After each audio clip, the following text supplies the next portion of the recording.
The Switch eShop has a pretty sizable sale on right now, and today I'm going to be running you through some of my favourite picks covering the US, Canada, UK, EU and Australia. Now if you do want budget options, do check out my under $10 video as well from Thursday. Going to be linking that down below, but there's some just massive deals such as the Metro and Saints Row bundles coming in for less than $5 each. Also, if you do enjoy the video today, subscribe. It helps out the channel a huge amount, and right now we are so very close to 60,000 subscribers, so each one of you makes a massive difference. Later in the video then, I do have two winners to announce as well for two $10 eShop gift cards, and I also have two more to give away. To enter, drop a comment down below and those winners, they'll be announced in next Saturday's video. First up today, Bright Memory Infinite Gold Edition, a first-person shooter, and I reviewed this one on the channel, which I will be linking down below. Now many called it a tech demo, and I do get that because it is just incredibly short, ending within a couple of hours. Personally, I still had fun with it.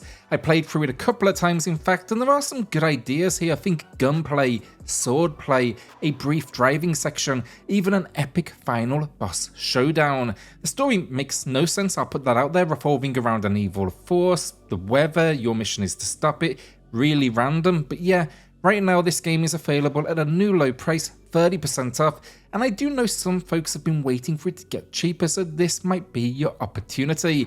I do think it looks stunning as well, one of the best looking games on the system in fact. Hopefully there's going to be a more substantial follow-up in the future, because as I said, there are some good ideas here, but my first suggestion for this team would definitely be hire a writer to support them from a narrative standpoint. Disney Illusion Island is a game I mentioned a few weeks back now, but it received a nice little sale for those in the UK, EU and Australia, well now it's our chance in the US and Canada, and this one overall, it's a fun, family-friendly Metroidvania that skips combat and focuses on the platforming. Now there are still enemies, but they are simply designed for you to avoid, and bosses, they cleverly use the environment as a mechanism to defeat them through, different actions. It supports then up to 4 players, allowing you to take on the role of Mickey, Minnie, Donald or Goofy, but sadly this multiplayer, as a warning, is local only. Now what I really like about this game though, it's the difficulty options. You can play in hard mode, where one hit leads to death, or you can pretty much go all the way to invincible. These difficulty options apply to individual characters, not everyone. So let's say you have an experienced player and a younger family member alongside them. You can both play at your own pace. Now overall then, the movement is the highlight, incredibly fluid. I do think the story is good fun too, and you're basically on a mission here now to find 3 magical books to save this, location. Overall then, it's a 30% off sale, and that marks a new low price. Eastward is a gem of a game, and we now have the Between Two Worlds bundle available with a launch discount of 35% off. Now this one, it includes the base game as well as the newly released DLC. The core experience itself then involves escaping a subterranean society by train. Gameplay wise, it's drawing heavily from old school Zelda, offering an action experience with a huge cast of dungeon, settlements and puzzles. The visual style as well, stunning, as is the soundtrack, and I also really like the fact in the gameplay here you have the ability to switch between the 2 different lead characters. I also found the writing really good as well, it just kept me locked in throughout. The new DLC then, which I'm about to dive into as well, it's a standalone experience accessible from the main menu, and it introduces a farm sim element that I'm really psyched to check out. When I do say standalone here though, please do be aware you need to own the base game. I just mean in the sense you don't need to have finished the base game to jump into this new experience. Demon Slayer, and I'm mentioning this because this week I reviewed Jujutsu Kaisen Cursed Clash here on SwitchCorner, a video which I will link down below, but it was the latest in the now, let's call it common arena brawler anime experiences. Sadly though, it did disappoint in many ways, a lackluster story presentation, some questionable design decisions, lazy menus and options, and yeah, I still think fans will get a kick out of it, but it definitely leaves a lot to be desired. Now this all said, basically if you want something in the genre, I think this is the best Demon Slayer. It's got a great story mode, some unique ideas, sure they don't all work, but they are at least trying, and then the combat is fantastic. It also runs and looks great on the Switch as well. I'd say maybe play this one while you wait for the discount on Jujutsu, and it's 60% off, matching the low price. Jojo's Bizarre Adventure All-Star Battle R offers a great option for those who enjoy anime but prefer a more traditional fighter over that kind of arena sense. Now here it's currently 65% off, which I do consider a steal, and this is a discount we've actually seen in the US and Canada before, but it marks a new low price for those in the UK, EU and Australia. Now the game presents a side-on perspective but includes the ability to sidestep to maneuver around those incoming attacks, definitely a nice dash of strategy.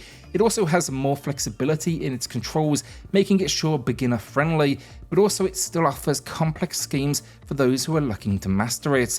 Now, although this game is essentially a remaster as well, I didn't play the original personally, do be aware that I know some were disappointed by the removal of the original story mode. However, it has been replaced here with a mode that recreates 104 iconic encounters. Additionally, the game features a huge roster of 51 fighters. SteamWorld Build then is a recent release, and this one is a combination of city building, strategy and exploration. The idea is relatively simple. The planet is dying and we must dig to uncover tech that can help us leave this location. Now what does this mean for you? Build up a town of workers and get to the mines. There's multiple locations to explore and it can get pretty demanding, but I definitely had a good fun with it. Transparently though, I would say on the Switch the visual downgrade is definitely noticeable, and it's not as replayable as many in the city building genre, as it is a bit more focused on the narrative. I loved jumping into the different dungeon zone, watching the enemies attack and seeing what my squad would do. Overall, I'd say it's quite complex, so definitely watch my full review in the pinned comment first, and then it's 20% off, a new low price.